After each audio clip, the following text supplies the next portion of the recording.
Oke, Assalamualaikum warahmatullahi wabarakatuh. Selamat sore Waalaikumsalam. rekan semuanya, dulur-dulur, om-om. Nah, ini ada cewek-cewek juga, ibu, mbak-mbak. Selamat sore, salam sehat, salam sejahtera untuk kita semuanya. Eh, Hari ini izin suara saya terdengar jelas, rekan-rekan di sana?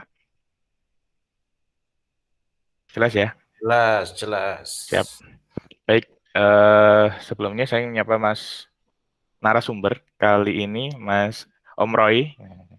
Om Roy Gunawan. Selamat sore, Om. Sorry rekan-rekan. Siap. Matur suwun sudah berkenan untuk menyempatkan di waktu yang sangat sibuk ya, Mas Roy terkait untuk sharing-sharing kali ini. Dipaksa Acara bos rutin sih kita soalnya. setiap acara tiap minggunya Stasiun Talks. Hari ini kita akan bahas tentang bridge scaling. Apa itu? Saya baru diceritain seminggu yang lalu sama Mas Roy dan sangat tertarik. Nah, nanti mungkin Mas Roy akan bercerita dan sharing terkait dengan apa itu bridge scaling dan sebagainya. Nah, tapi sebelum itu mungkin mohon izin di sini menyapa yang sudah datang. Ada Om Revandi, ada Om Amar, ada Mas Adib, Mas Priyo, Mas Dwian, ada Mbak Ayu, rekan-rekan, ada Farid, ada teman-teman dari Dilu Malang, dari Cokro, ada Pak Hertanto juga. Selamat sore rekan-rekan semuanya. Ini kalau saya izin mau foto, bisa dinyalakan kameranya semua. Siap.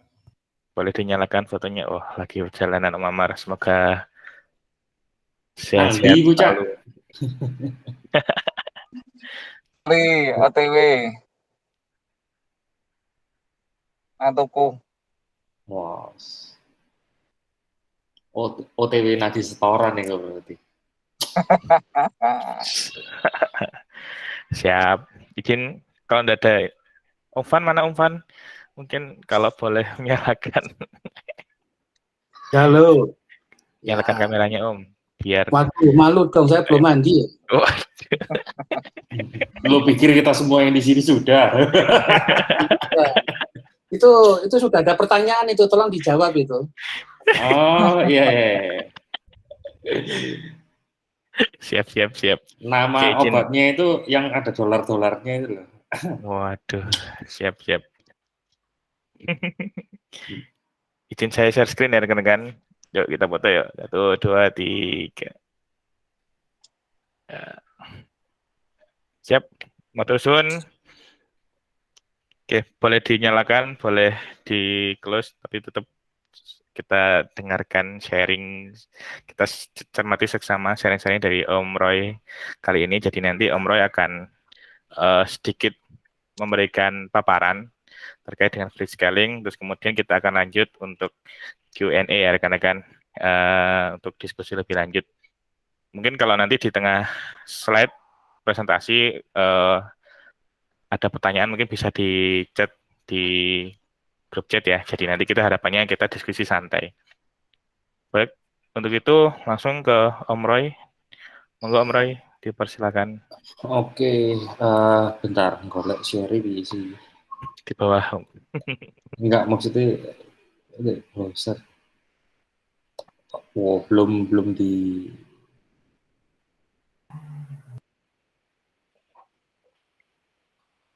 interview.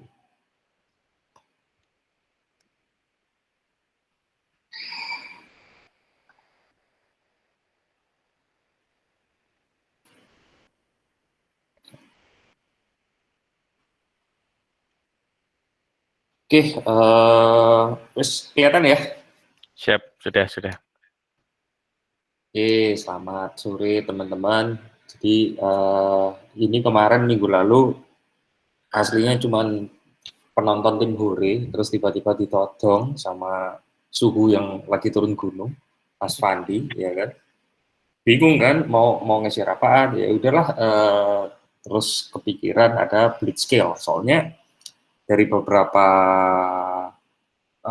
dua sebelumnya, ya kan, ada yang mirip selalu ketika dibawakan ketika bahas soal startup itu, soal scaling, ya kan. Kita juga dari dulu, ya kan, Mas Amar, Mas Fandi, terus teman-teman yang lain yang biasanya share teman-teman startup itu, yang paling penting itu scalingnya, ya kan. Percuma bisnis macam-macam kalau nggak bisa scaling. So itu. Jadi aku ada baca buku, namanya itu Blitzscaling, panjang aslinya judulnya. Blitzscaling, the lightning fast path to building massively valuable companies. Nah, tapi kita lihatnya Blitzscaling aja ya di sini. Nah, aslinya Blitzscaling itu dari mana sih gitu? Pernah dengar istilahnya Blitzkrieg nggak? Waktu zaman perang dulu. Zaman perang di Jerman, ya kan, World War II, itu tekniknya mereka supaya waktu perang cepat banget. Caranya pasukan Jermannya itu biasanya strategi perang zaman dulu itu adalah majunya itu step by step. Ketika sudah settle di satu tempat, ngambil lagi tempat berikutnya. Kalau jadi mamanya gagal, mereka bisa mundur ke step belakangnya. Nah, Blitzkrieg waktu itu cepat banget. Kenapa? Mereka mengabandon yang untuk mundurnya itu. Jadi mereka menduduki satu tempat, selesai mereka pindah, gitu. Jadi ketika mereka gagal, mereka nggak ada cara untuk balik. Jadi do or die. Kira-kira Blitzscaling yang mau aku share di sini itu kayak gitu, asal muasal katanya ya. So berikutnya mungkin adalah apa sih Blitzscaling itu, ya kan? Jadi Blitzscaling di sini yang mau bahas itu adalah framework atau teknik tertentu kita sebagai suatu perusahaan untuk mencapai massive scale, jadi scale yang sangat-sangat besar dengan kecepatan yang sangat-sangat cepat. Nah, kalau dari pengarangnya Blitzscaling itu prioritizing speed over efficiency yang bisa dibaca. Nah, aslinya scaling itu ada beberapa yang kita tahu. Yang pertama itu classic startup scale, terus berikutnya yang banyak dilakukan di sini itu fast scale, sama yang ketiga itu blitz scale. Nah, bedanya apa sih? Bedanya, aku nggak bikin tabelnya di sini. Oke, jadi bedanya itu kalau mamanya kita dihadapkan suatu environment, yang satunya adalah certain, satu lawannya adalah uncertain. Lalu kita mengutamakan efisiensi atau mengutamakan speed. Blitzscaling itu adalah kita mengutamakan speed di environment yang uncertain. Bedanya sama fast scale itu mengutamakan speed di environment yang certain. Jadi itu yang paling membedakan ya. Bisa dibaca di slide, ya kan? Confidence kita itu komit terhadap keputusan yang kita bahkan nggak 100% yakin. Bukan 90% ya, bukan 80% bahkan. Cuma 60, 50 kayak gitu doang. Jadi itu buat para founder biasanya itu sangat mengerikan karena pertaruhannya gede. Nah, itu resiko sama cost-nya juga gede. Tapi ketika ada suatu peluang pasar yang bisa diambil up for grab, ya kan, resiko terbesar di situ adalah bukan efisiensi, tapi adalah kita bergerak too slow, ya kan. Karena ketika kalau kita bermain safe, kita kemungkinan besar akan ketinggalan. Ketika kalian menang, efisiensi itu nggak terlalu penting jadinya. Toh kalian udah menang, ya kan. Kalau kalian kalah, efisiensi itu nggak relevan. Kalian kalah, ya kan. So, calculated gamble sih lebih tepatnya. Jadi nggak asal memutuskan ya kita mau ngapain. So kalau dari pengarang bukunya ya, atau yang biasanya aku share ke orang-orang, startup itu kita ceritanya kita loncat dari gunung tinggi, terus kita bikin pesawat, ya kan? Kita bikin pesawat selama jatuh. Kita berusaha bikin pesawat itu jatuhnya nggak terlalu cepat, gliding. Sambil jatuh, sambil kita bikin pesawat. Karena bukan hanya survei ya, kenyataan bahwa startup itu yang gagal 90% lebih. Nah, kalau di Blitzscale itu lebih ekstrim lagi. Kita sambil jatuh, itu sambil bikin roket. Bukan hanya pesawat lagi. Jadi kita bukan untuk, istilahnya kita bukan gliding ke bawah, tapi kita berusaha ke atas. Nah, Blitzscale jadinya butuh resource yang gede. Nah, resource yang dimaksud di sini ya, nggak hanya financial. Human resource itu termasuk, organization itu juga termasuk resource. Anggap aja financial itu uang, ya kan? Uang itu adalah bahan bakarnya, ya kan? Human resource itu oksigennya. Kalian tahu kalau yang namanya api itu kalau nggak ada udara juga nggak bisa kan? Mereka harus ada bahan bakarnya yang dibakar untuk jadi api sama udaranya. Nah, organization itu lebih ke struktur roketnya. Nah, kita ceritanya pakai roket jet, sambil terbang, kita sambil bikin strukturnya. Kalau kalian terlalu lambat bikin strukturnya, kalian pecah di atas. Karena apa? Nggak kuat, ya kan? Roket itu kan ketika cepat banget itu tekanannya juga gede ya. Organization itu strukturnya, nggak kuat pecah, ya kan? Kalau umpamanya terlalu cepat juga, jadinya organisasinya itu berat. Bukannya kalian lepas dari orbit, tapi justru jatuh. So, apa sih yang bakal didapat ya? Karena bukunya ini aslinya panjang banget. Aku nggak punya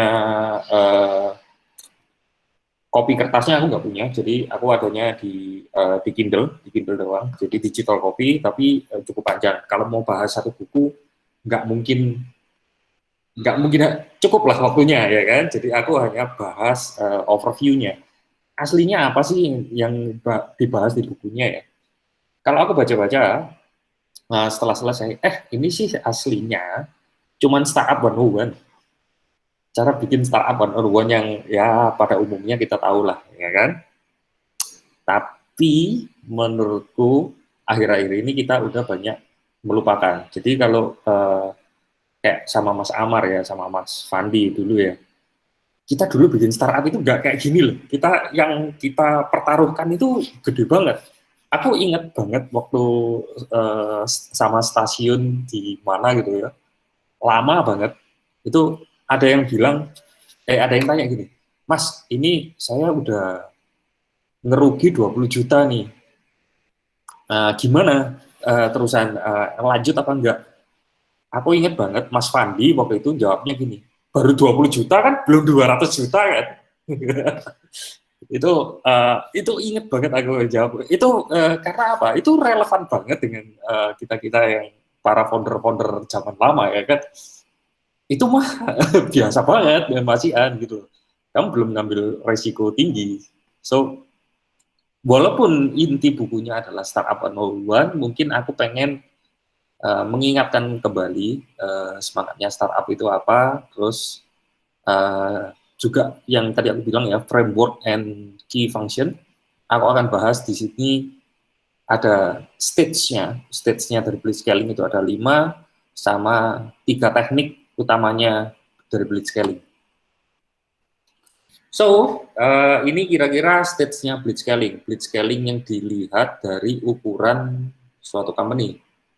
Ini sangat simplification banget. Tapi kira-kira nangkep lah ya. Kenapa? Karena ketika kita bikin startup, yang selalu kita bahas scaling ya, kita lihat dari sisi organization scaling di sini. dihitung dari employees. Ketika kita manage family, itu gampang. Tinggal kalau mau ngobrol, ya udah tinggal noleh ke sebelah, kita ngobrol apa-apa, ya kan? Nah, berikutnya level tribe. Di sini kan aku nulisnya up to 10-an. Itu 10-an, ya kan? Bisa aja ya, bisa aja. Kita udah, kalian udah 20 orang, tapi masih suasananya family, bisa aja. Kapan kalian mulai ke tribe itu ketika kalian mamanya udah 50, itu bisa aja. Makanya kita nulisnya 10S, 100S, 1000S, 10 ribuan ke atas, ya kan? Nah, bedanya apa sih? Stage ini aku akan jelasin sedikit, ya kan. Ketika di family itu biasanya adalah founder yang pull the levers untuk hypergroup.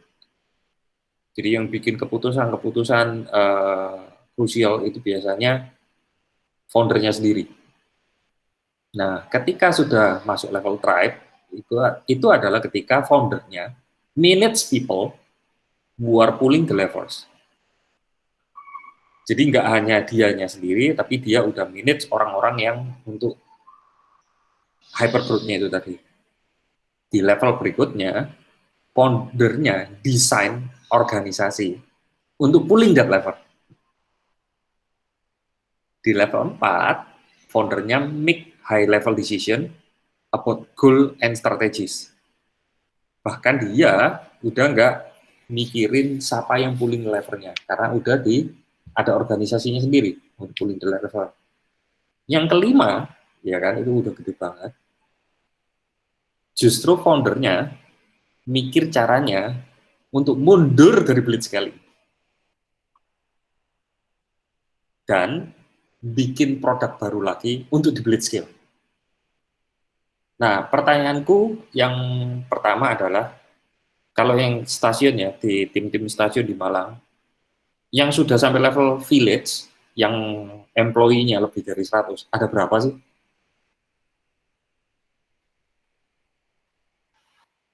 Ayo Mas, yang suhu-suhu ini, suhu-suhu ngaku-ngaku ini loh. Altera doang katanya. Altera juga bukan dari Malang sih. Walaupun foundernya memang dari Malang ya, kelahiran Malang, tapi originally bukan di Malang, tapi nanti akan aku bahas, ya kan, kenapa geografik itu salah satu faktor penting juga gitu loh. So, ini yang lumayan ku sayangkan ya. Jadi kita banyak bahas startup, tapi aku lihat di Malang belum ada satupun yang bisa sampai scale, lumayan. Zaman dulu mungkin ada, ya kan, kita pernah tahu Kapan Lagi, contohnya. Itu aku yakin mereka udah sampai level village, ya kan. Yes, rata-rata masih level tribe itu. Apa sih hambatannya gitu? Nah, si Diana sendiri udah berapa lama bikin startupnya, ya kan? Itulah apa yang aku merasa itu kok kita kurang agresif gitu, rasanya dari Malang, ya kan. Walaupun kita udah banyak belajar dan teknologi udah mendukung banget untuk kita bisa sampai ke situ. By the way, Altera sendiri ya, Altera sendiri kita employee-nya di level village, ya kan, kita 500S, ya kan. Cuman kita udah mempersiapkan di level city. Jadi dari organization-nya itu kita udah di level city, jadi kita udah memisahkan bisnis unit. Tiap bisnis unit ada shift-nya sendiri. Jadi yang pulling the lever itu udah bukan foundernya lagi, tapi orang-orang yang menjadi shift-nya itu foundernya lebih mencari goal dan strategis untuk the whole company. Oke. Jagoan hosting ya? Jagoan hosting ada berapa sekarang? Kayaknya masih under 100 sih terakhir aku update. Sekitar 30 atau 40 kalau. Masih nggak join. Yang aku tahu. Terakhir ngobrol. Oke, mantap. Nah, ini jadi bukunya itu 50% lebih itu lebih bahas yang tiga ini sih, tiga key tekniknya ya. Itu yang kita nanti kan, yang namanya, iya blitzscaling, oke, gitu. Terus caranya gimana masalahnya ya kan? Kalau nggak ada caranya atau tips-tipsnya ya percuma lah baca bukunya ya kan. Dan di bukunya itu aslinya lebih banyak bahas itu mengulas company-company yang gede banget ya kan. Penulisnya itu salah satu co-foundernya LinkedIn. Dulu dia juga ada di salah satu co-foundernya PayPal dan macam-macam aja ya. So tekniknya yang utama itu ada 3, business model innovation, strategy innovation, sama management innovation. Nah, aku bimbangnya itu gini, kalau aku bahas ini mendalam satu-satu, itu waktunya kan nggak mungkin cukup nih. Jadi yang nanti akan kita bahas lebih dalam sedikit itu mungkin yang di bisnis model sama yang manajemen. Aku lebih, kalau yang aku ya ketika baca bukunya yang lebih mengena ke aku adalah manajemen innovation. Karena ketika bisnis model sama strategi, karena aku di Altera ini sebagai kacung bukan founder ya kan, nggak terlalu mikirin banget ya kan. Mikirin masih tapi nggak banget. Oke. Jadi business model innovation itu apa sih? Design a business that can truly grow. Jadi puluhan tahun yang lalu, wah kayak udah tua banget ya arahannya. Jadi beberapa tahun awal-awal startup ada di Malang, stasiun ketika awal-awal ada di Malang, kita sering kan yang senior-senior itu ngasih presentasi, ya kan? Selain scaling yang diutamakan, yang kedua yang sering disebut adalah kamu harus punya bisnis model, battle plan-nya. Kamu harus punya battle plan-nya. Walaupun aku yakin 90% bisnis modelnya itu nggak berjalan seperti yang kamu plankan. 90% aku yakin.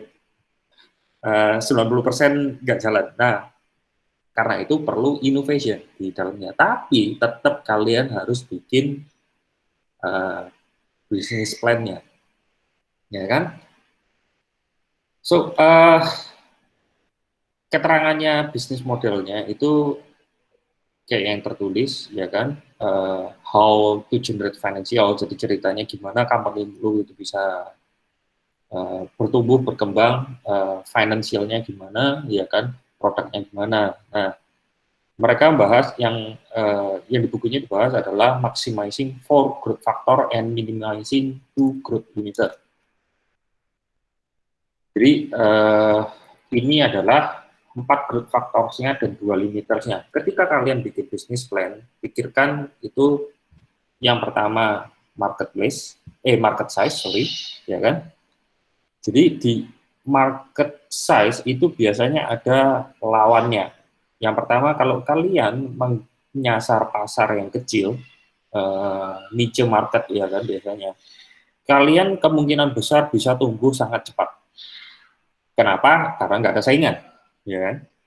Tapi ya itu kembali lagi pasarnya kecil, pasarnya kecil. Nah, ketika kalian menyasar pasar yang besar, kompetitor kalian kemungkinan akan udah ada atau ketika belum ada pun akan cepat ketika melihat itu. So, seberapa gede market size yang ingin kalian tuju, itu perlu kalian masukkan ke battle plan. Contohnya ya, Apple pertama kali itu jual personal computer. Personal computer rakitan zaman dulu itu yang punya dikit banget. Jadi hanya niche market para garage hacker, sebutannya mereka ya, garage hacker itu para orang-orang tertentu. Jadi kayak kalau mamanya ada Kang Hidu di sini itu menyasar pasar audio portable. Nah, itu niche market banget ya kan, tapi mereka bisa berkembangnya cepat. Nah, kalau kita kembali lagi ke Apple ya, Apple personal komputernya sekarang yang MacBook Air atau lain-lain itu hanya menyumbang 10% dari total revenue mereka. Majority revenue mereka itu ada di iPhone. So, itu salah satunya. Berikutnya itu distribution ya. Distribution itu ketika kalian bikin suatu produk, kalau itu yang bagus, tapi kalian nggak bisa distribusi, percuma. Kalian nggak bisa berkembang, ya kan? Distribution adalah faktor kedua yang perlu kalian pikirkan matang-matang. Berikutnya adalah produknya, high gross margin, ya kan? High gross margin itu apa sih? Sales dikurangi cost, ya kan? Semakin gede biasanya high gross margin-nya itu semakin oke pada umumnya, tapi nggak berlaku untuk semua. Contohnya high gross margin-nya gede itu AWS. Mereka punya cloud service, ya kan? Jadi biasanya SaaS itu yang high gross margin-nya gede. AWS itu mereka marginnya ya, gross marginnya itu sekitar 60%, 80%. Bayangkan, kayak gitu. Nah, kalau yang gross marginnya kecil, itu juga belum tentu jelek. Biasanya itu mereka mainnya lebih ke quantity. Contoh yang paling gampang, kembali lagi aku ngomong adalah Altera. Altera, kita jualan pulsa, margin kita itu nggak sampai 1%. Tapi kita mainnya di quantity. Jadi itu juga yang harus dipikirkan. Yang terakhir adalah network effect, ya kan? Untuk create grow network effect itu macam-macam. Ada, kalau di bukunya sih ada dibahas sih, ada 5 ya. Aku nggak akan jelasin, aku akan sebutin doang. Ada direct network effect, ada indirect network effect, ada two-side network effect, ada local network effect, sama compatibility standard. Aku kasih contoh direct effect ya, itu kayak Facebook Messenger, WhatsApp, Telegram, jadi yang langsung ngobrol. Kalau indirect network effect itu biasanya kayak Play Store, ya kan? Play Store itu kita Google Ads macam-macam kayak gitu, itu indirect network effect. Kalau two-side network effect itu biasanya ada komunikasi antara klien dan foundernya. Airbnb itu beda ya dengan Traveloka. Traveloka itu mereka yang ngatur itu semua. Airbnb itu mereka hanya menyediakan platform, ya kan? Menyediakan platform, ada orang bisa upload, ini rumahku yang untuk disewakan, dan ada yang mau untuk menyewa. Berikutnya itu Kredivo, yang contohnya kalau yang di Indonesia ya, ada orang yang kelebihan duit bisa bukan Kredivo ya, sorry. Uang teman, oh ya, uang teman. Itu ada satu sisi orang yang kelebihan duit, mereka nanam modal untuk bisa dipinjemi ke orang lain. Satu sisinya ada orang yang butuh duit untuk mengembangkan, ya kan?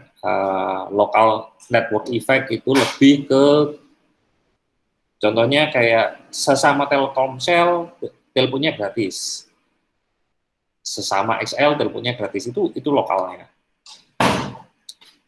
Oke, growth limiter itu yang di battle plan kalian harus kalian minimalkan. Jadi kalau yang growth factor harus kalian maksimalkan, growth limiter harus kalian minimalkan. Yang pasti lack of product market fit, ya kan? Itu startup 101 banget. Startup 101 banget. Jadi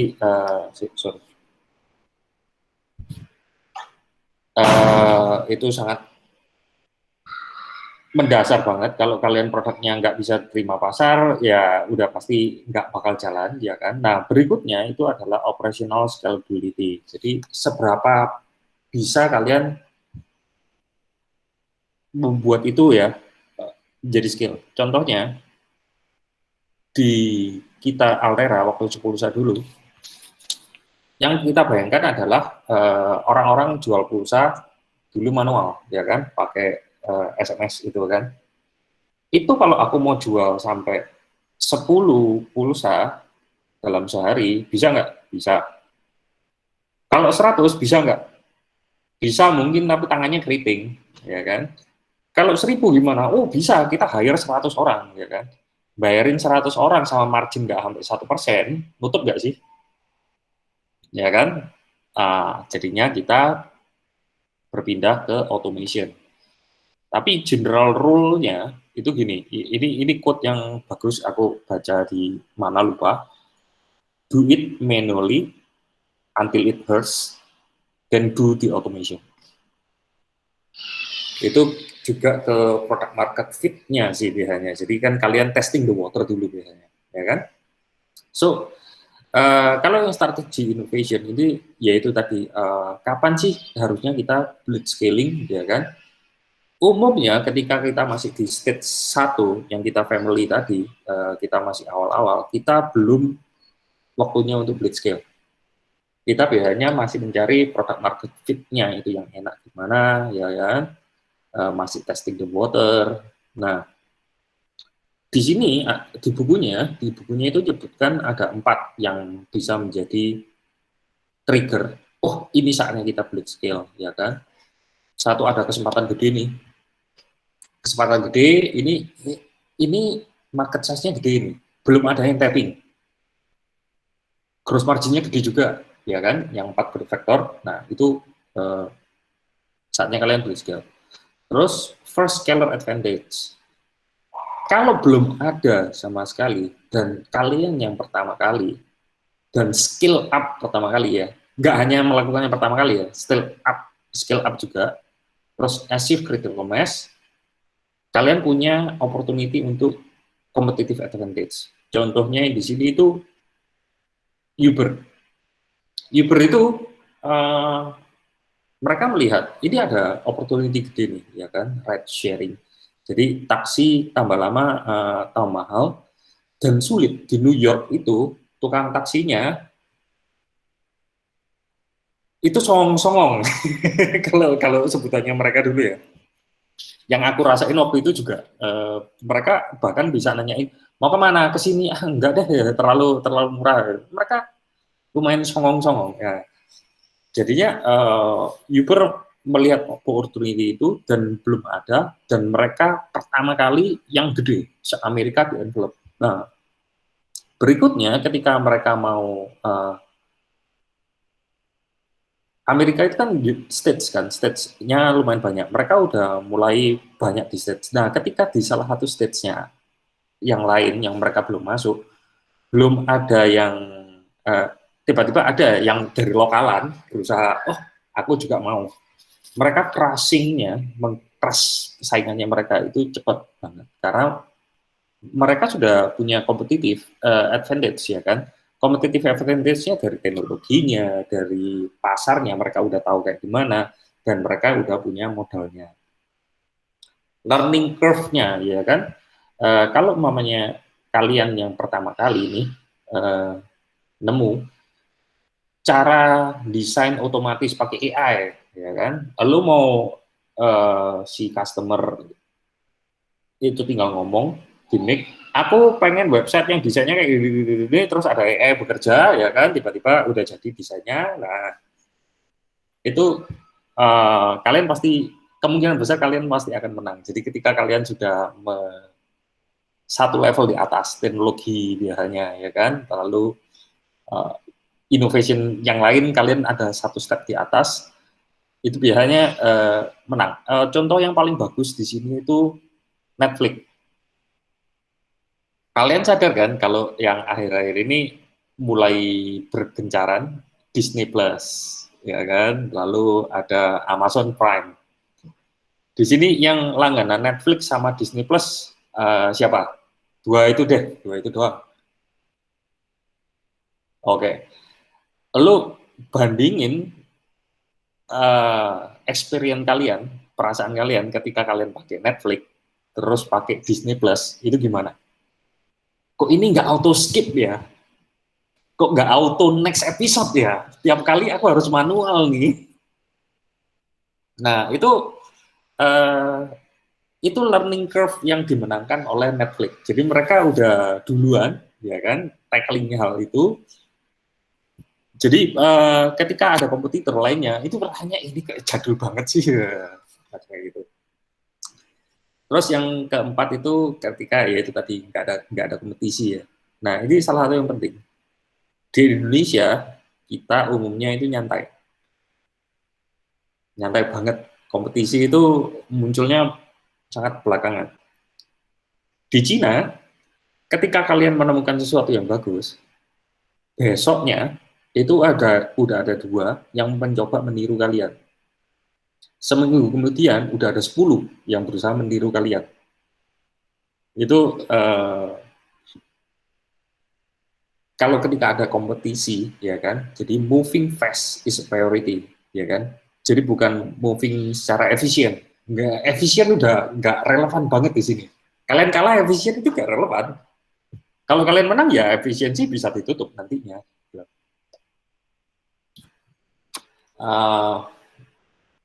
Yang perlu diingat sih, ini kan kita fokusnya ke grow ya. Grow tapi tidak sama dengan value. Bikin grow itu gampang banget. Kalian punya duit 100.000, kalian jual harga 10.000. Company kalian pasti grow. Tapi apakah value? Enggak. Jadi itu beda ya, grow sama value itu beda. Jadi yang kalian perlukan adalah sustainable value untuk masuk ke grow-nya.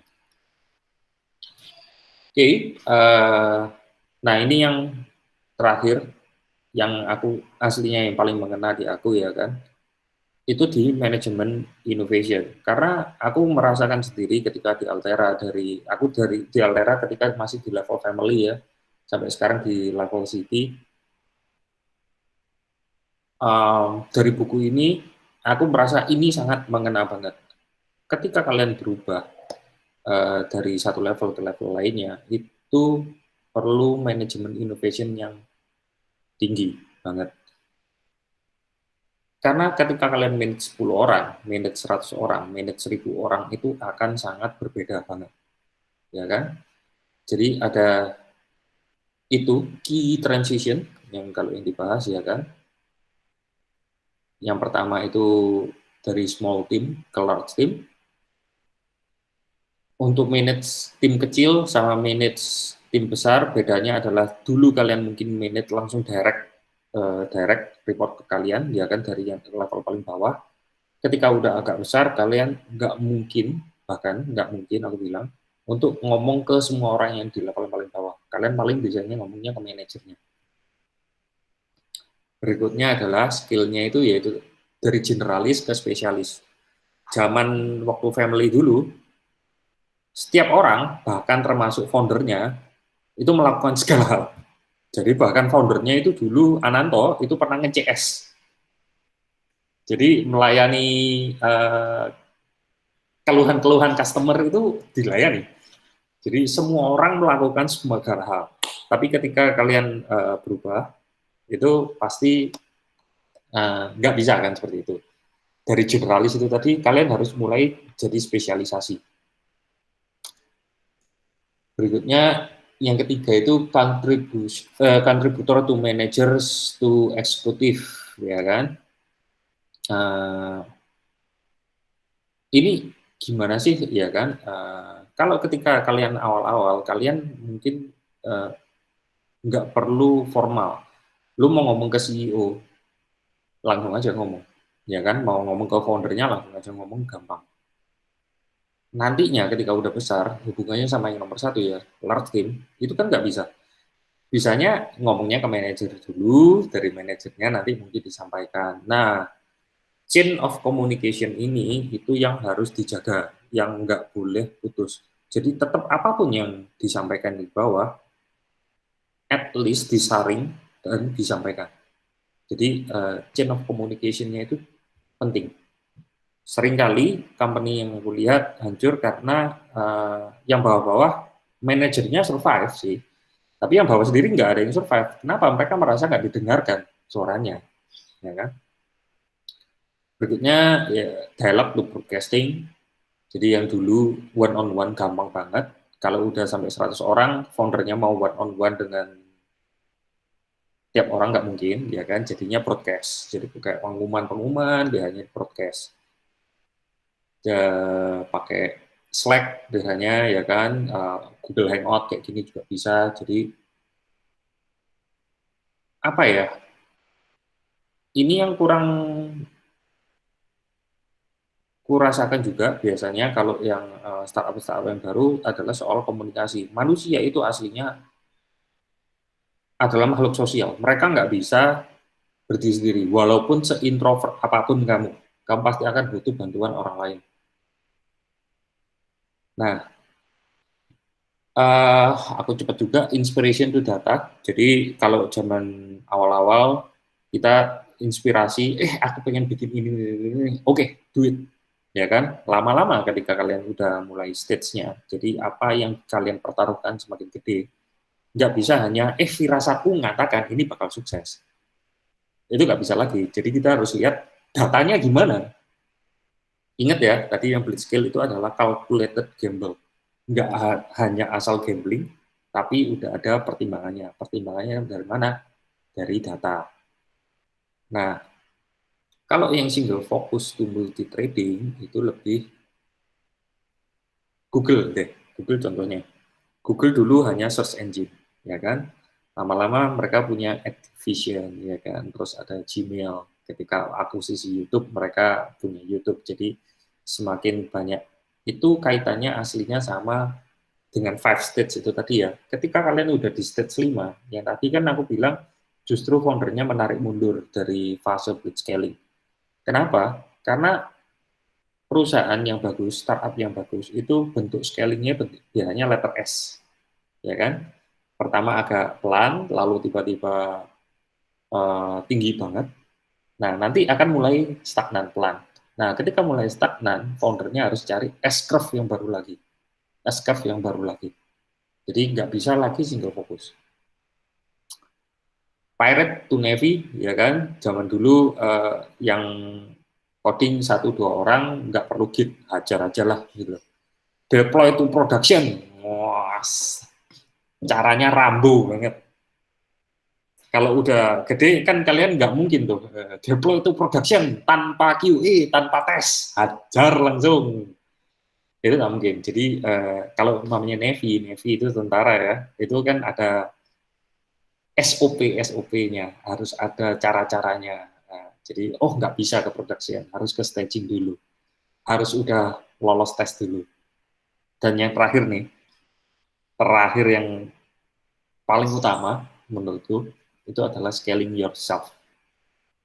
Jadi dari founder yang tadinya adalah mikirin gimana supaya produk kalian bisa terima masyarakat dan lain, ketika sudah di blitzscale, level kalian udah mulai naik, produk kalian yang paling penting itu udah bukan produk barangnya kalian tadi, tapi adalah resource sumber daya manusianya, talentnya. Itu adalah produk kalian yang paling berharga. Jadi dari founder ke leader. Aku kan kasih salah satu input ya, karena Altera itu salah satu yang di backing sama VC, jadi VC itu kan yang investment. Para VC itu mereka menginvest bukan di produknya, tapi di foundernya. Bahkan bukan talentnya loh ya, talentnya bawahnya. Mereka nggak peduli, mereka nggak mungkin bisa ngeliatin juga. Tapi di foundernya. Ketika orang-orang yang invest itu melihat foundernya udah nggak bisa dipegang, itu bahkan mundur sebagus apapun produknya. Contohnya itu Tesla sih. Yang dilihat itu Elon Musk-nya. Walaupun SpaceX itu meleduk, ya kan, meleduk, ruginya nggak karu-karuan, tapi duit tetap ngalir loh ke Tesla, ya kan? Karena apa? Yang dilihat itu foundernya. Terus di manajemen innovation ini tahap satunya ya, key transaction juga ada ini 9 counterintuitive. Ini yang menarik banget karena ini biasanya itu menabrak pakem-pakem yang udah ada, ya kan? Jadi yang pertama itu embrace chaos. ketika kalian blitz scaling, kalian bergerak dengan ketidakpastian, udah pasti chaos. Itu embrace saja, jangan dilawan. Gitu loh. Chaos is part of your growth. Berikutnya, itu yang hiring ya. Di blitz scale kalian hire yang Mr. Right now, bukan Mr. Right. Ini cara yang benar ngelakuinnya kayak gini, tapi butuh waktu berapa lama? 3 bulan. Oke, yang satunya, ini nggak bener sih ngelakuinnya nggak kayak gini tuh nggak sesuai. Jadi kita nggak pakai tes, deploy langsung ke production, tapi kita bisa deploy minggu depan. Oke, do it. Hiringnya justru yang kayak gitu. Terus tolerate bad management. Ketika kalian scaling cepet banget. Yang ini kan soal manajemen innovation ya. Zamanku di Altera, kita baru punya HR, itu ketika kita menyentuh 20-an orang. Jadi bayangin, sebelum itu kita nggak punya HR sama sekali. Kontrakku itu aja, kalau istilahnya Ananto dulu, itu tanda tangan darah. Cap darah doang. Jadi kita nggak ada kontrak yang khusus, itu nggak ada. Setelah ada HR, kira-kira 4 bulan kemudian baru aku punya tanda tangan kontrak yang beneran, yang di backdate. Jadi ya itu masuk akal. Itu umum banget. Nah, ini yang banyak sih yang diperbincangkan ya. Nomor 4, launch a product that embarrass you. Jadi maksudnya kayak apaan? Kita biasanya itu pengen ketika sudah sampai ke masyarakat, ya kan, produknya kita itu udah perfect. Kalau kalian tiap kali nunggu kayak gitu, kalian akan pasti, aku jamin, too slow. Jadi ketika, apalagi ketika ada kompetisi, ya, speed is everything. Kita bisa mengenerate valuable feedback dari produk yang malu-maluin itulah ceritanya. Jadi bukan benar-benar malu-maluin ya, istilahnya lebih yang imperfect product. Jadi produknya ini masih belum perfect, nggak apa-apa, launch aja. Satu, kalian bisa testing the water. Kedua, kalian bisa getting feedback. Yang aslinya dimau mereka itu gimana? Belum tentu yang dimau di kalian, itu dimau sama masyarakat. Ya kan? Walaupun memang ada contoh ekstrim, yaitu Apple, ya kan? Si gundul ngeri satu itu, ya kan? Dia ngomong, customer ini nggak tahu apa yang mereka mau, ya kan? Mereka lalu meluncurin iPhone, ya kan? Ya, ini layar semua ini. Bedanya satu lagi itu Microsoft. Microsoft kalau nggak perfect waktu itu mereka nggak mau, dan mereka benar-benar nurutin masyarakat. Tapi kalian bisa lihat perkembangannya si Apple untuk mengalahkan raksasa Microsoft itu gimana. Karena Apple itu mengutamakan speed-nya itu tadi. Sampai kan ada istilahnya gini kan, kalau yang pada kalian pakai Mac, oh Mac versi baru udah keluar nih, Mojave, ya, apa aja gitu. Banyak yang ngomong, udah umum lah ngomongnya, oh ya tunggu aja 6 bulan lagi, tunggu stable. Itu bahkan udah jadi kayak apa ya, kebiasaan banget gitu. Karena mereka melakukan benar-benar melakukan seperti itu. Mereka tahu bahwa produknya mereka imperfect, but speed is everything in this case. Terus let the fire burns. Jadi seringnya ya itu ada kebakaran, ya kan? Waduh, ini nggak efisien banget ini di bagian server. Kita bleeding banget. Kadang kalian bahkan perlu ya udah biarin gitu loh. Kita nggak perlu efisien, ya kan? Mau ini bloated banget, ya udah biarin aja bloated. Fokusnya kalian bukan di situ. Kalau kalian fokus untuk madamin apinya satu-satu, kemungkinan kalian akan jadinya terlalu lambat, dan kalau terlalu lambat biasanya kalian akan ketinggalan. Yang things that don't scale, do things that don't scale. Jadi kalian kan aku tadi mikirnya bisa grow ya, bisa grow, tapi kadang kalian harus melakukan sesuatu yang bahkan ini nggak bisa di scale loh. Contohnya kembali lagi ke Altera. Kita dulu melakukan transaksinya hanya menggunakan cron. Cron itu jalan 1 menit sekali. Kita bisa grow sampai titik tertentu, tapi kita nggak akan bisa scale lebih gede lagi. Ya udah, nggak apa-apa, hajar aja dulu. Ketika kita udah mendekati titik itu, kita baru cari nih caranya untuk kita bisa scale gimana. Kembali yang aku tadi ngomong, lakukan itu manual dulu, sampai itu terlalu sakit untuk dilakukan manual, baru kalian do automation. By the way, Altera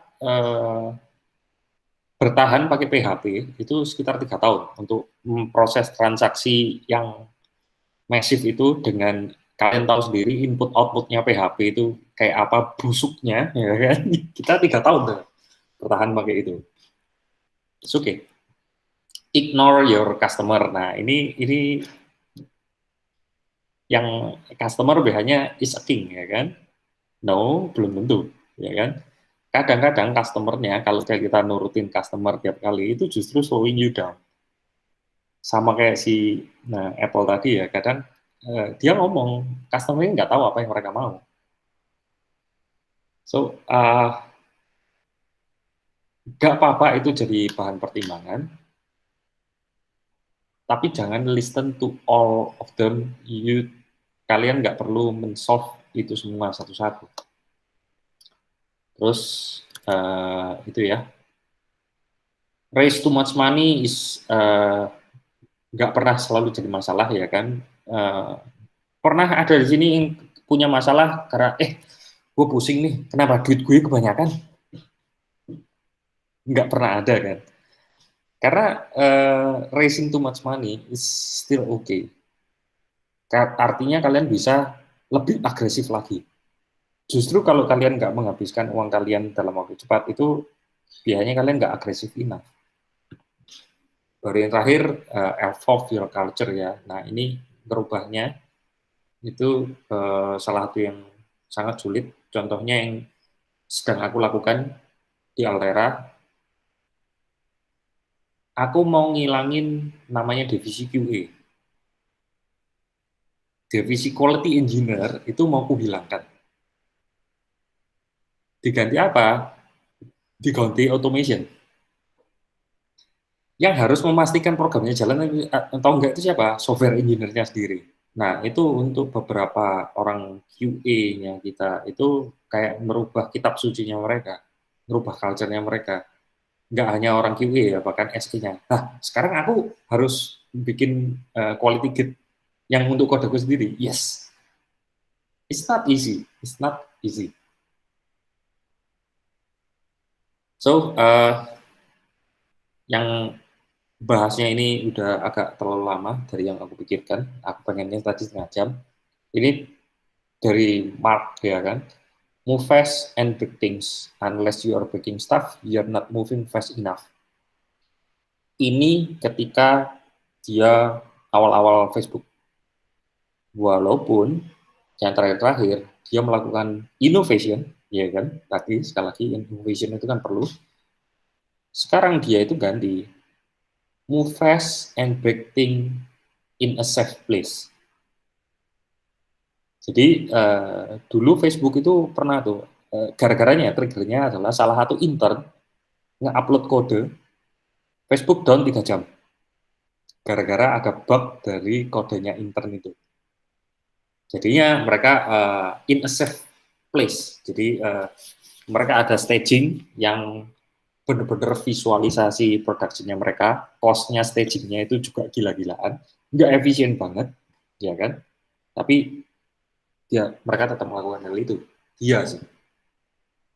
So di bukunya ini banyak bahas soal perusahaan-perusahaan yang gagal, perusahaan-perusahaan yang sukses.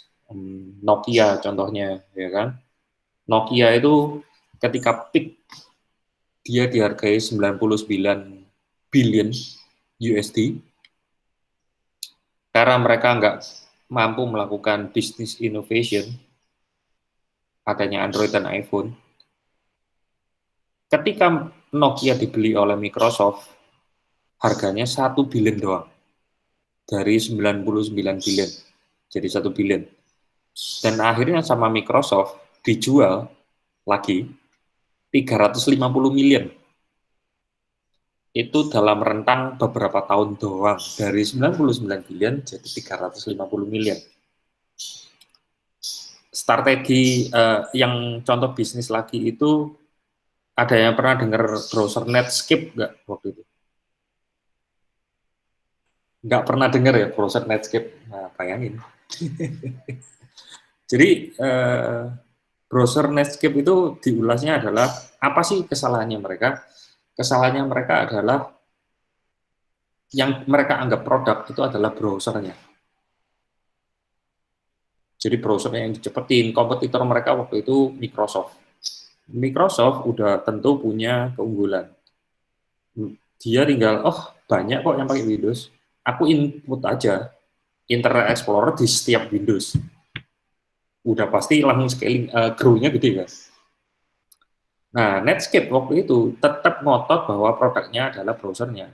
Padahal kalau umpamanya Netscape waktu itu memonetize search-nya, search bar-nya mereka. By the way, ngetik sesuatu di bar, langsung ke search, itu belum ada zaman dulu, ya kan? Kalau umpamanya Netscape monetize itu, kalau kalian ngetik di sini, oh kalian akan ke Alta Vista. Google belum ada waktu itu, Alta Vista, ya kan? Ke Alta Vista, otomatis Alta Vista yang bayar royalty. Jadi produknya adalah search-nya, salah satu fiturnya di browser itu. Mungkin Netscape akan bertahan sampai sekarang. Kita tahu Google duitnya dari mana kan? Dari search-nya, bahwa search-nya itu adalah produknya, bukan browser-nya.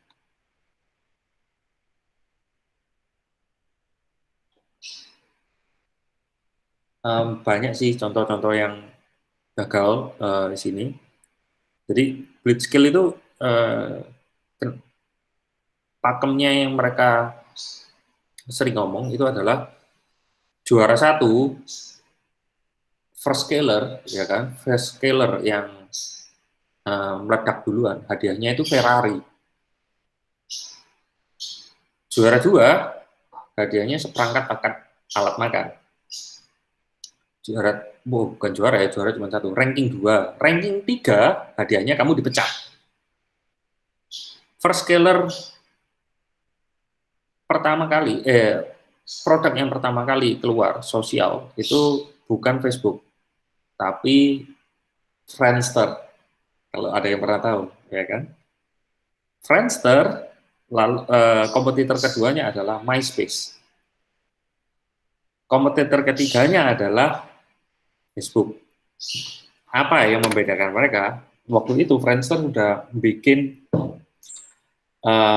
caranya untuk efisiensi ini gimana? Cost-nya, AWS-nya ini nggak masuk akal waktu itu. Alhasil ketika orang buka profil orang lain, itu butuh sampai bisa 3 menitan. Facebook waktu itu nggak peduli, bakar aja duitnya untuk bikin servernya nggak efektif nggak apa-apa, ya kan? Caranya mereka cloning aja, perbanyak. Jadi sampai servernya mereka itu satu bunker. Nggak efektif banget, tapi cepat dan bisa nanganin. Jadi Twitter itu juga, ya kan? Mereka waktu itu dapat tweet kematiannya Michael Jackson, crash langsung Twitternya. Ketika ada berita itu semuanya crash.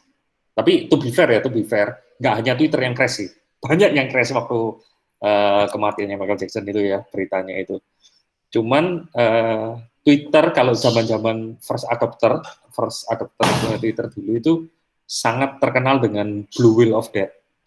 Jadi ketika Twitter itu nggak bisa diakses 502, itu keluar gambarnya whale. Twitter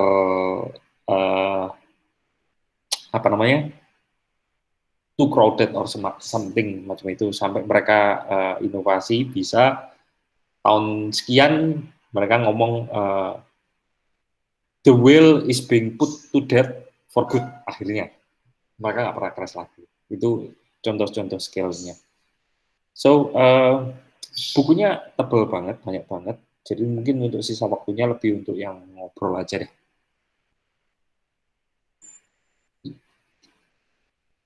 Oke, questions? Siap.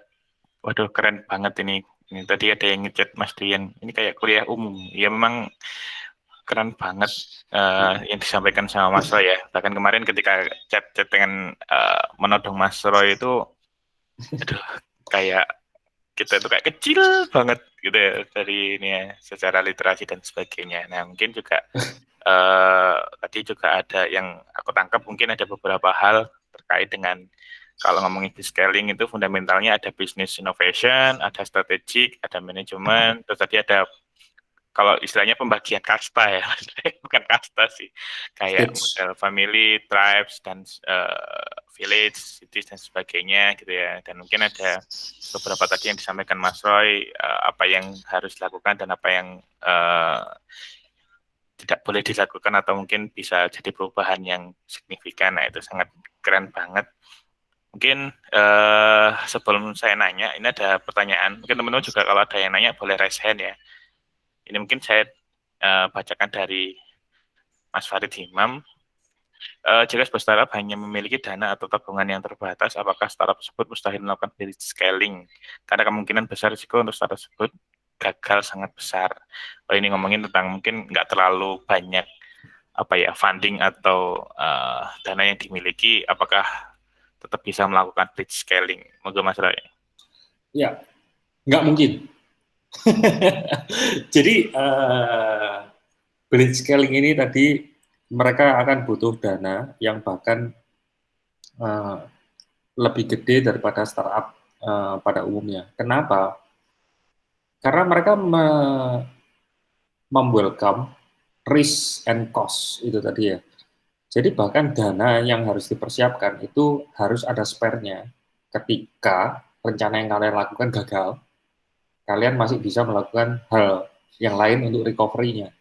So, salah satu faktor yang terpenting di sini yaitu adalah bahan bakarnya, ya kan yang tadi aku bilang, bahan bakarnya itu uangnya.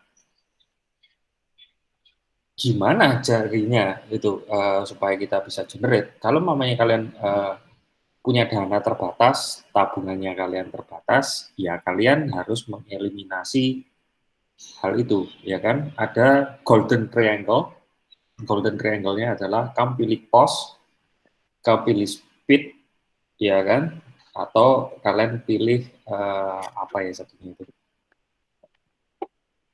Speed, cost, and apa deh gue lupa salah satunya. Kalian cuma bisa pilih dua. Nah, kalau mamanya kalian ada funding itu satu masalah dihilangkan. Makanya ketika aku bilang tadi ya, the do or don't yang strategi innovation-nya itu tadi, kapan sih kalian bridge scaling, ya kan? Jangan ketika kalian waktu masih family, ketika kalian masih punya dana atau tabungan terbatas, kalian beli skill. Ya jangan, pasti kalian mati. Kemungkinan besar 99,99% kalian mati, ya kan?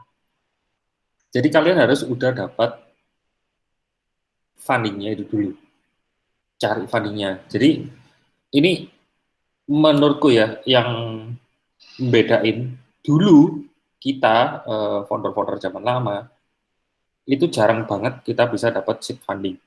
Banyaknya ya kita hajar tabungan. Tapi kita udah siap, ya itu tadi 20 juta. Enggak, kita udah siap bahkan 200 juta, anggap aja kayak gitu. Padahal 20 juta itu waktu itu hitungannya udah lumayan gede untuk startup coba-coba. Tapi kita bikin spare, ada lagi spare-nya, itu untuk bakar lebih banyak lagi.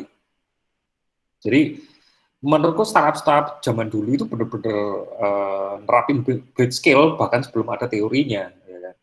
So, jangan melakukan bridge scale ketika kalian punya dana atau tabungan terbatas. Kalian buktikan dulu, ya kan? At least kalian punya POC, kalian punya visi, misi, goal jelas, yaitu tadi 4 growth vektornya, 2 growth limiternya, kalian sajikan di battle plan, kalian majukan untuk cari investor. Battle plan itu penting. Tenang aja, yang dicari investor itu bukan produk kalian kok, foundernya, kaliannya sendiri yang dilihat. Moga-moga menjawab. Siap. Semoga menjawab ya Mas Farid. Oke, mungkin agak sedikit nyambung sebelum ke pertanyaan dari Mas Adib ya. Kan kemarin kalau ngomongin funding nih, pernah nih mampir ke Mas Roy ya, ketika kemarin juga bantu pegang satu startup yang dapat pre-seed, ya walaupun masih pre-seed funding ya. Terus Mas Roy bilang, ya udah habisin duitnya secepat-cepatnya gitu kan untuk ini. Kalau boleh tahu, kenapa sih kayak gitu? Padahal ketika case si founder juga karena ngomongin pre-seed kan produknya juga masih under development dan sebagainya nih. Aduh kok suruh ngabisin cepet-cepet nih, kenapa nih, kayak gimana nih gitu kan. Mungkin Mas Roy pada waktu itu apa sih yang membuat ini cepetin habisin buruan gitu. Padahal kita belum tentu produk itu bisa selesai.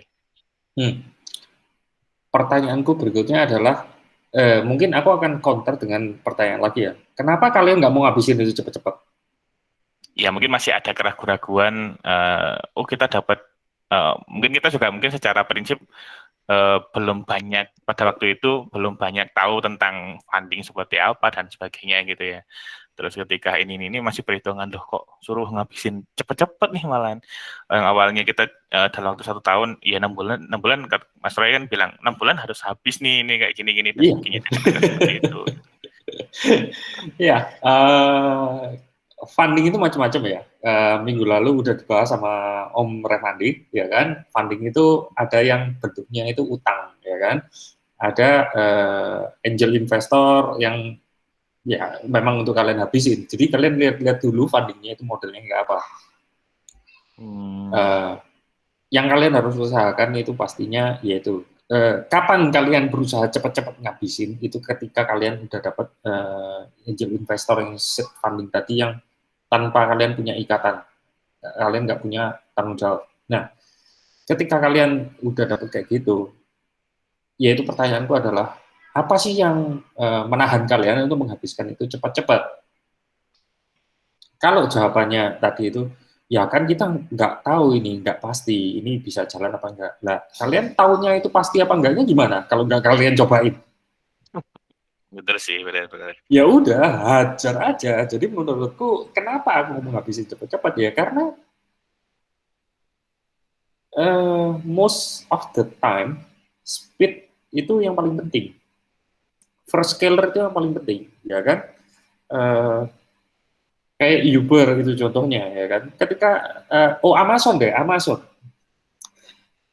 itu mereka bahkan tiap jual buku ya, itu mereka merugi loh. Ya kan?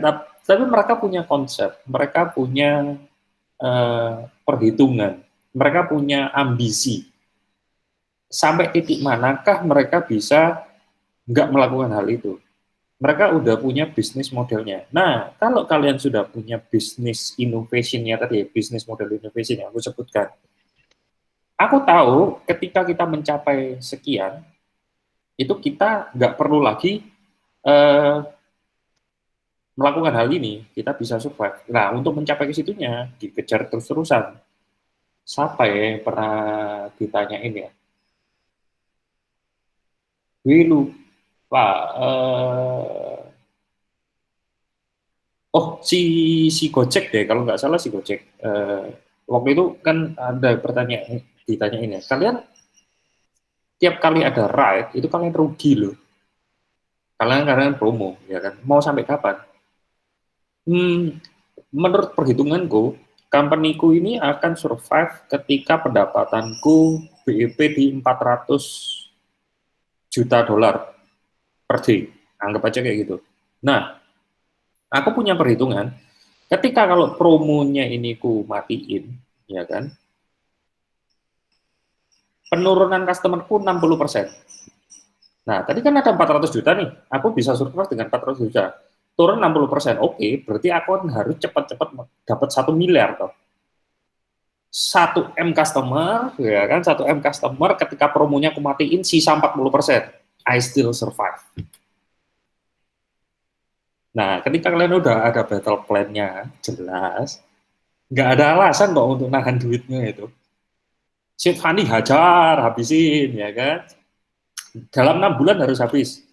Dalam waktu 3 bulan kalian harus sudah mulai cari funding yang lain. Jangan nunggu 6 bulannya habis dulu loh ya. Gitu loh. Oke, siap.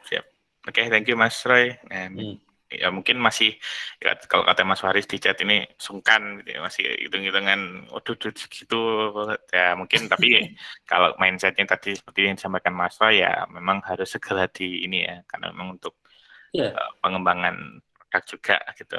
Siap. Oke, lanjut mungkin ke Mas Adip. Ada pertanyaan dari Mas Adip. Mau tanya kalau sudah masuk ke tribe tim sekitar lebih dari 40-an, strategi komunikasinya bagaimana ya? Karena tidak mungkin untuk ngajak ngobrol satu-satu. Monggo Mas. Terus terang ya, 40 itu masih mungkin sih. Batasanku yang biasanya aku itu adalah di 150. Di atas 150 itu kalian yang nggak mungkin untuk melakukan hal itu. Kalau mamanya 40 dan dalam sekali ngomong kalian perlu waktu 1 jam, berarti untuk melakukan ngobrol one by one dengan 40 orang itu kalian perlu 40 jam. Dalam sebulan ada berapa jam sih? Itu di total nggak sampai, anggap sehari kalian kerja 5 jam, ya kan? Berarti itu dalam 8 hari, itu finish kan? Sebulan kalian punya 25 hari kerja. Masih banyak kok waktu kalian untuk kerja. So, tapi anggap aja ya, anggap ini kita memang udah melebihi threshold itu tadi. Kalau di kasusku itu 150, kalian ketika sudah lebih dari 150, caranya gimana? Caranya ini tadi. Jadi yang nomor 4 ya biasanya, kalian melakukan dialognya itu terhadap manajernya doang. Kemungkinan besar yang bisa dilakukan. Tetap harus ada dialognya. Strategi komunikasinya kalian bisa punya contohnya Slack, ya kan? Lalu namanya meeting gede dalam sebulan sekali. Kalau di istilah umumnya orang-orang yang keren itu all hand itu loh, all hand meeting. Jadi strategi komunikasinya harus berubah memang. Dari yang dulunya ngomong langsung berubah jadi broadcast. Jadi dari ngomong biasa jadi email broadcast. Ada meeting via manajernya doang, one on one, nggak bisa kalian lakukan satu-satu, didelegasikan ke manajernya. So, stop press ini gimana? Oke, aku punya catatan kok. Oh ya ini. Hangnya. Makin akhirnya nggak kuat. Oke. Ini ada 3 cara yang kalian bisa melakukan skill, communication skill ya. Itu pertama kalian lakukan delegation, ya kan? Bukan kalian yang melakukan one on one, tapi mungkin manajernya. Lalu amplification itu tadi broadcasting, ya kan? Jadi dari ngasih tahu satu divisi, kalian lebih ke broadcast via flash email atau pasang papan pengumuman. Itu amplification. Lalu ya just plain making yourself better gitu tadi. 40 kok kayaknya nggak mungkin ya one on one. Mungkin kok, just make yourself better. Aku kasih tahu ya, level manager ke atas itu harusnya berapa persen waktunya dipakai untuk ngobrol. Dari jam kerja kalian 100%, berapa persen waktu dipakai untuk ngobrol? komunikasi. Coba dicet, tebak-tebakan ini. Nanti yang benar dapat hadiah dari stasiun ya, bukan dari saya. Siap.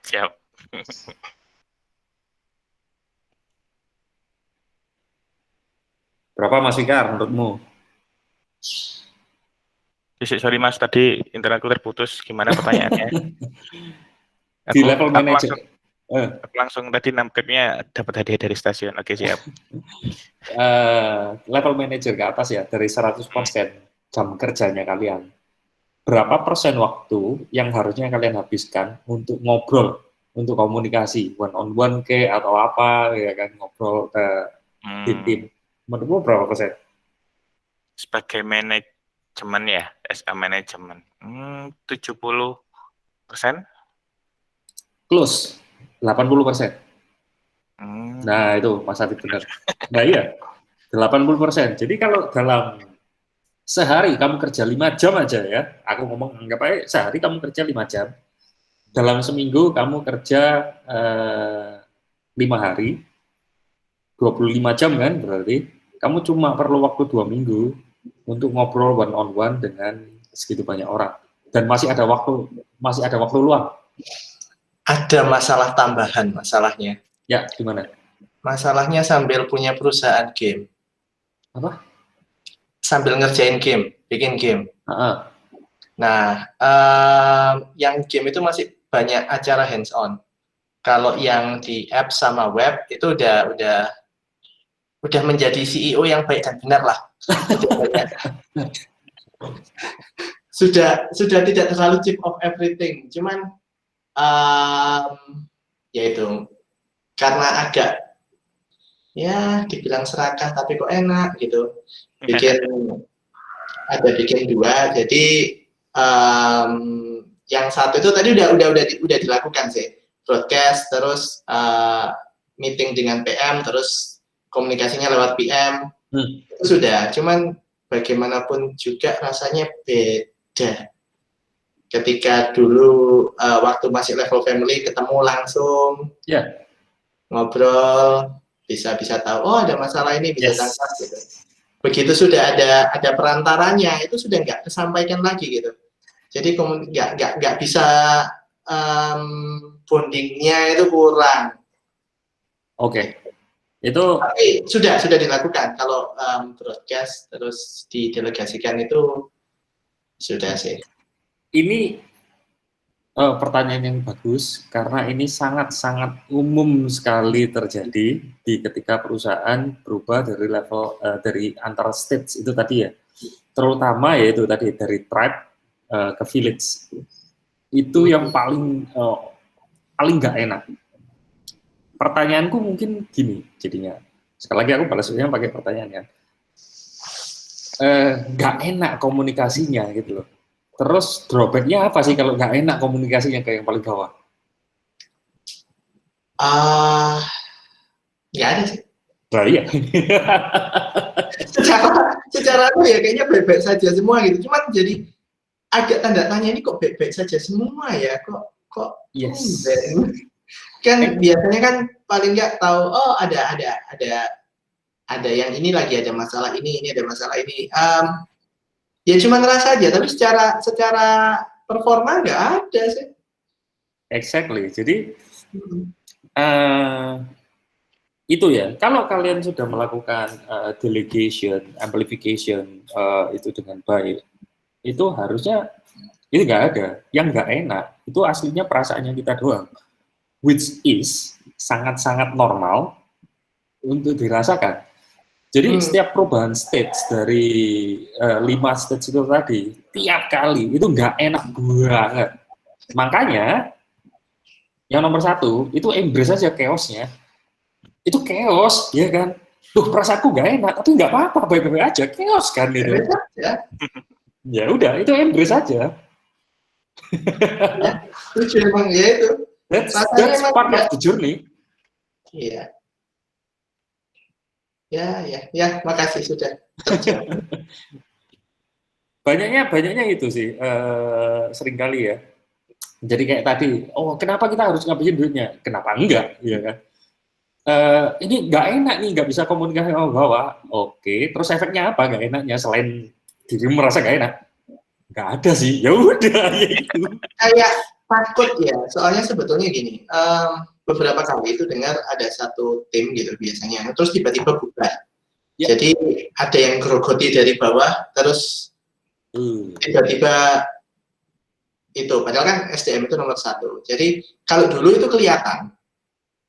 Ya. Kalau sekarang itu tidak terlihat. Misalnya kejadian itu takutnya sudah terlambat gitu. Meskipun sampai saat ini masih baik-baik saja, cuman takut kalau ada suatu concern yang dapat dari bawah, tapi itu nggak bisa sampai ke atas gitu. Ya, jadi di stage yang kalau yang ketiga ya kan, sorry ini ya, ini aku ada kan, yang kalian catatannya itu, jadi yang harus founder itu lakukan itu apa sih aslinya, ya kan? Kamu harus desain kan organisasi yang bisa melakukan transisinya itu. Jadi yang kalian pilih untuk jadi manajer, ini bahkan harus ada di kontrol inisiatif kok harusnya. Kamu jangan hiring, ya kan Mr. Right now and Mr. Right. Oh ini orang sudah ikut aku dari awal, harusnya dia jadi levelnya ini. Tapi kamu tahu bahwa orang itu aslinya kalau di level itu dia nggak bisa. Kenapa? Dia terlalu sungkan. Dia nggak bisa menyampaikan yang ini tadi, contributors to managers to executive. Chain-nya komunikasinya itu tadi, itu ada yang putus nih di tengah.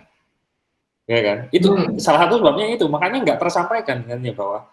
Nah, cuman kalau umpamanya kita harus ajak orang lain dari luar untuk menempati posisi yang lebih tinggi daripada orang yang udah lama, kita sungkan kan gitu. Nggak enak. Jangan, kalian harus ya itu counter inisiatifnya itu tadi. Makanya ini yang di 9 counter inisiatif ini biasanya yang bikin kita mengernyit. Kok kayak gini ya?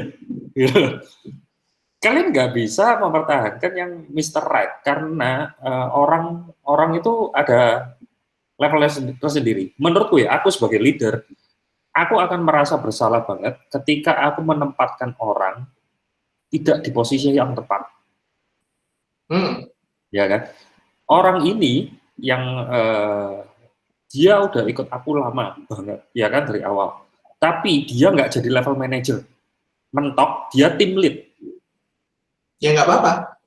Ya itu jangan sampai yang sungkannya itu ada gitu. Karena memang ya harusnya seperti itu, which is ya itu nggak apa-apa. So kalau yang ketakutannya itu tadi ya, kalian harus bikin organisasinya yang kalian pastikan bahwa komunikasinya ini loh, chain of communication-nya harus sebutin di sini ya kan, itu memang benar-benar bisa terjaga. Kalian harus percaya dengan yang ada di bawahnya kalian.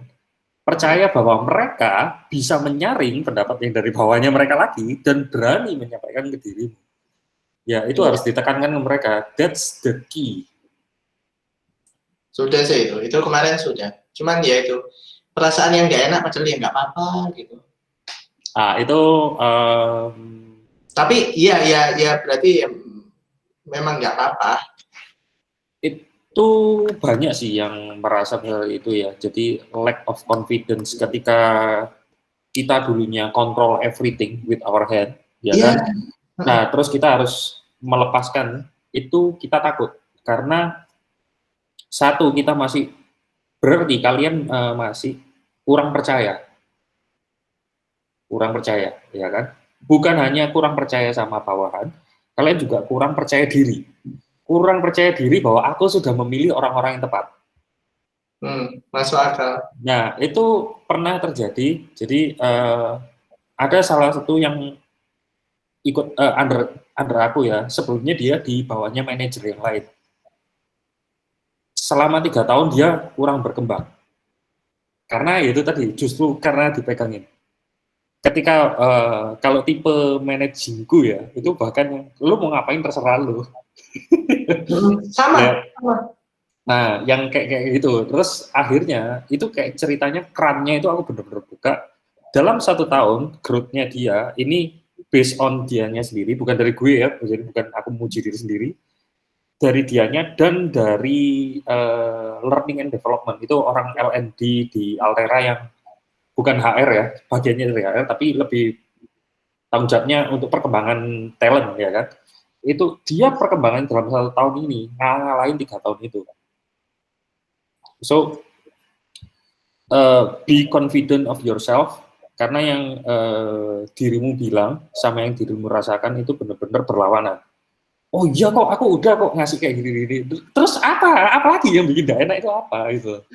Iya, itu juga itu sudah beberapa kali ngalami. Jadi beberapa ada di tim yang performanya cenderung stagnan. Ketika diberi tanggung jawab yang lebih besar, itu dia melesat. Ketika diberi wewenang yang lebih, coba sih kamu ini terserah, kamu explore sendiri wes. Pokoknya hasilnya ini gitu. Itu bagus. Cuman ya itu mungkin sebetulnya sekarang pun itu project manajernya bagus-bagus sih. Dari sisi progres, dari sisi bagus-bagus. Cuman ya itu takut bahwa tidak bisa address satu persatu itu adalah sesuatu kekurangan gitu. Cuman kalau ini tadi kan kayaknya sebuah keniscayaan, tinggal skalanya aja gitu. Iya, jadi salah satu yang bagus yang ketika aku belajar ketika scaling perusahaan itu adalah ketika all hand. Ada nggak di situ yang kayak all hand itu? Ada, Jumat jam 3:30 mestinya. Nah, itu salah satu faktor acara, ya kan, jadwal acara yang paling penting adalah sesi Q&A. Jadi di all hand itu harusnya isinya adalah 40% kalian ngobrol. Perusahaan kita perkembangannya kayak gini ya. 60% sisanya itu menjawab pertanyaan. Jadi ketika yang nggak bisa tersampaikan ke manajer, karena ini yang aku pelajari di Asia kita itu yaitu tadi sungkanan. Iya. Alhasil kita punya satu platform di mana bisa langsung tanya, ya kan? Tanya anonymously. Jadi kita benar-benar bisa tanya, Mas Ananto, aslinya lu tuh punya visi nggak sih? Kok nggak jelas banget? Aku sampai sekarang nggak ngerti lo goalnya itu apa. Kalau itu ngomong langsung terus terang ke Ananto, ya kan? Aslinya sama Ananto, orang itu mungkin dihargai lebih. Tapi karena di Asia kita sungkan, ya kan, anonimus. So, gitu. 60% kalau di acara kayak gitu harusnya ya itu tadi lebih komunikasi. Jadi nggak hanya satu arah komunikasinya, jadinya itu satu-satunya salah satu kesempatan untuk kita dapat gather feedback dari yang paling bawah sekalipun. Yang kedua, salah satu yang bagus di Altera, kita punya PO Box CEO. Ya kan, ada alamat emailnya, itu langsung directly go to CEO. Tapi nggak jelas kalau email kan pasti. Nggak ya, setia. Cuman apapun yang di-email di situ itu confidential. Hanya CEO yang tahu. Hanya CEO yang bisa baca. Jadi bahkan infra atau gue yang punya admin privilege di Google, jangan ngomong-ngomong ya, itu isunya bisa batal ntar isunya kita. Itu nggak bisa baca. Jadi itu aslinya tergantung balik lagi ke leadernya sih. Kalian nyempatin waktu untuk ngobrolnya itu berapa? 80% loh harusnya waktumu itu untuk ngobrol-ngobrol. Iya, tapi bukan sama tim kebanyakan. Oh. Sama project manager, sama klien. Itu, dan masalahnya kalau kasus saya, masalahnya nggak fokus. Itu udah tahu masalah, tapi masih 14 ya Mas ya? Ya itu, jadi waktunya itu terpecah 2, dan dua-duanya sekarang sama-sama lagi naiknya. Jadi sebelum kurva S tadi itu saya sudah duluan membuat kurva S yang lain gitu. Ya, kalau memang harusnya seperti itu, ya kan? Kalau katanya Om Revandi ya, baru 2. Dia bilang gitu. yang nomor 6 single focus to multi trading kan. Itu ada kan memang. Ya memang ada itu single focus to multi tradingnya ya kan. So it's ya bagus-bagus, pinter-pinter cari waktu ya. Menurutku ya, ngobrol sama customer itu nggak termasuk di 80%. Itu termasuk workmu. Jadi 80% itu adalah komunikasimu internally. Oh, itu menarik. Karena kalau saya sih sekarang banyak yang di eksternal. It's part of the work kan. Iya. Delegate. Jawabannya itu, delegate. Iya, sudah. Semua yang sudah didelegasikan. Yang sudah. Tapi terima kasih, ini jadi dapat banyak insight. Nah, ini makanya kita undang Mas Roy ini kan banyak banget insight yang bisa dibagikan ke kami yang masih banyak kurang ilmunya. Baguslah kalau ternyata penyampaianku banyak insight. Sungkem delosor. Kowe kan wis delosor temenan do. Wis waras durung sih. Sudah sehat Mas Edo. Nah, terus. Oke, mungkin sebelum kita lanjut, mungkin ada teman-teman ada yang mau menambahkan atau bertanya atau menanggapi dari yang disampaikan sama Mas Roy tadi sebelum kita akhiri karena sudah jam 5 sore. Mungkin dari Om Van ada respons yang kemarin menodong Mas Roy untuk jadi narasumber. Tak benar. Mana orangnya? Beliau sibuk kayaknya.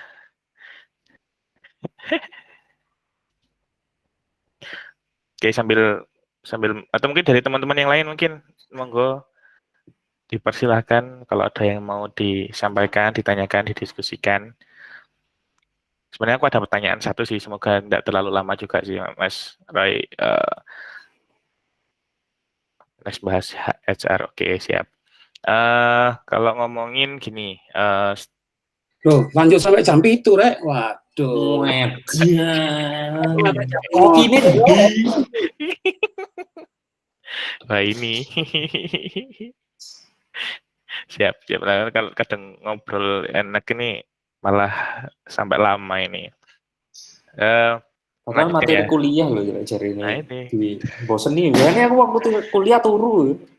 Bukan bosen nih Mas. Di sini kalau jadi Mas Adib daging tok di sini gitu. Nggak ada ininya, lemaknya. Mungkin ini sih Mas lebih ke arah mungkin last question dari aku. Stage di mana kapan sih ketika kita ada urgensi untuk melakukan blitz scaling ini? Apakah memang pokoknya menurut CEO atau menurut founder kita harus lakukan, atau ada waktu-waktu atau istilahnya inilah waktunya yang paling pas untuk melakukan blitz scaling ini gitu. Itu. Pas day to week. Ya selain itu. Itu yang aku tadi itu bagiannya dari strategi inovasi ya. Jadi yang dari blitz skill itu yang pasti yang perlu kalian amankan adalah uangnya dulu, ya kan, untuk yang awal-awal, karena kekurangan dari buku ini yang aku rasakan adalah ini hanya berlaku untuk company-company yang punya backup visi dan lain-lain. Dan menurutku itu why not? Jadi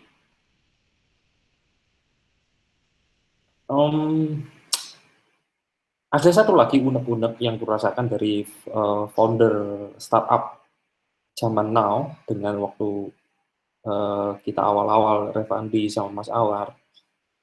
Our dream itu selalu jadi gede, ya kan? Di stage yang kelima. Saat ini aku dengar, oh enggak Mas, aku memang enggak pengen target yang segitu. bullshit menurutku. Nggak mungkin nggak ada yang mau yang jadi gede, ya kan? So kalau mamanya kalian memang benar-benar percaya dengan yang apa yang kalian lakukan hal itu, ya udah. Cari investor itu bukan suatu hal yang tabu, gitu loh. Jadi bahkan kalau mamanya visi itu justru akan jadi selain uangnya ya, selain uang itu kita dapat banyak hal. Nomor satu network, ya kan? Nomor dua itu ilmu. Karena kita diaudit, justru jangan sangka kita itu tiap kali kayak dihakimi. Tapi mereka itu evaluasi kita. Kenapa? Karena nggak ada satupun investor yang pengen lihat kalian gagal. Gila apa? Mereka tanam duit kok. Pasti mereka pengen kalian sukses juga. Gitu. So, kalau yang jawab Mas Fandi tadi ya, kalau punya duit, iya, memang bener. Jadi kapan udah beli skill ya, waktu punya duit. Tapi itu di strategi inovasi yang aku list, itu ada. Itu kira-kira 4 hal yang bisa men-trigger kita. Kapan sih kita harus build skill?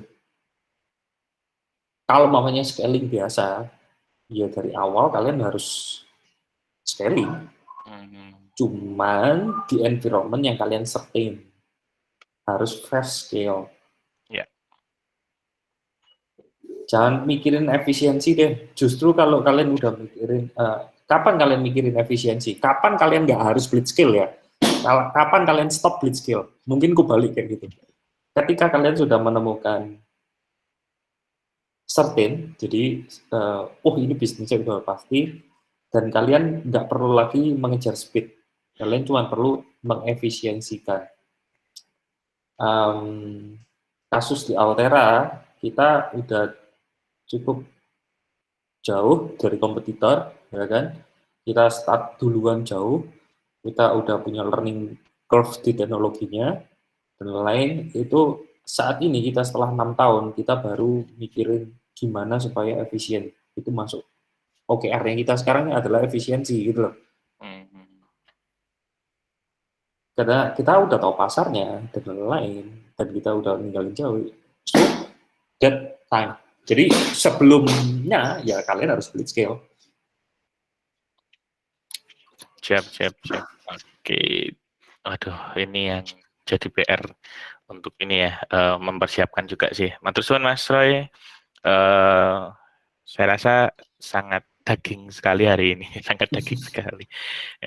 Sangat mantap sekali untuk kita yang lagi belajar tentang manajemen, tentang scaling, tentang bagaimana agar bisnis kita biar growth gitu ya, dan harapannya juga akan muncul tadi kalau ngomongin bahkan mungkin entah itu village, entah itu jadi city atau jadi nation yang startup atau perusahaan-perusahaan IT digital yang ada di Malang gitu ya. Mungkin closing statement Mas Roy untuk teman-teman di sini yang teman-teman khususnya teman-teman di Malang mungkin.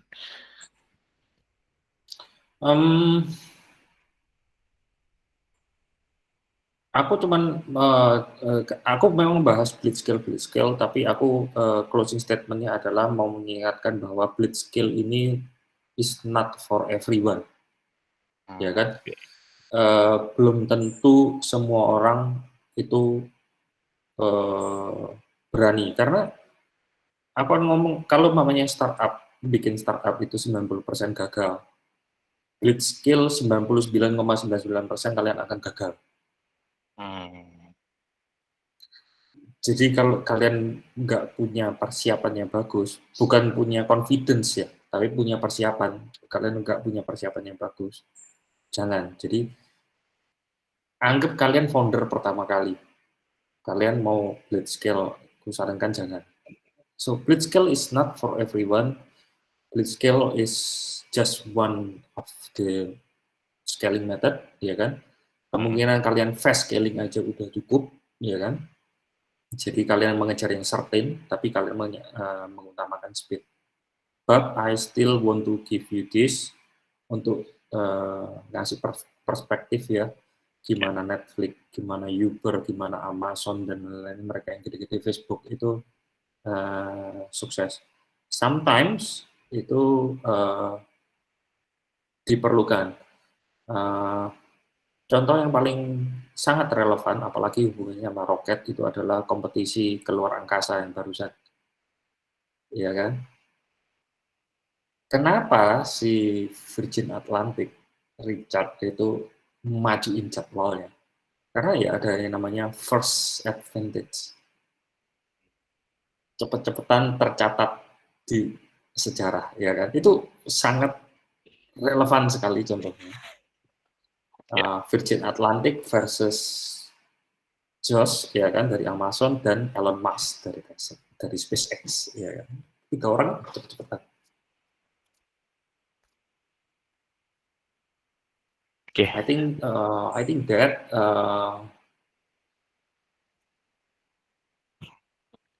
jangan berhenti bermimpi sih menurutku ya. Aim kalian selalu nation. Pikirkan itu. Yeah. Founder itu yang dilihat dari suatu produk, suatu investor atau apapun yang dilihat itu produk foundernya.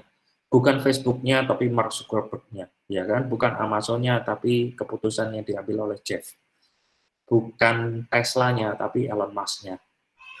Bukan Alibaba-nya tapi Jack Ma-nya kan.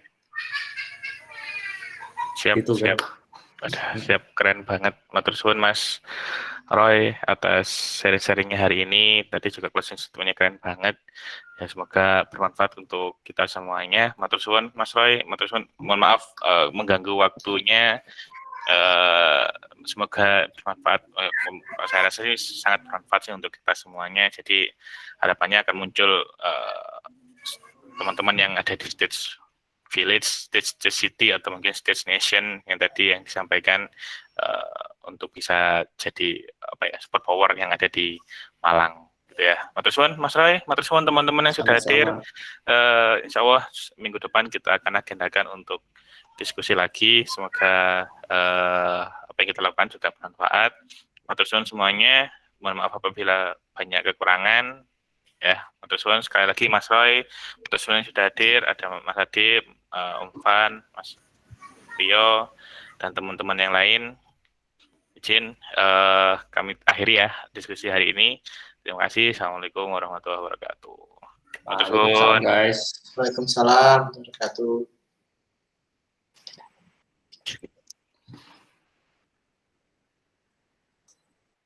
Stop presenting di. Stop record sih no. Oke. Pertanyaan apa deh?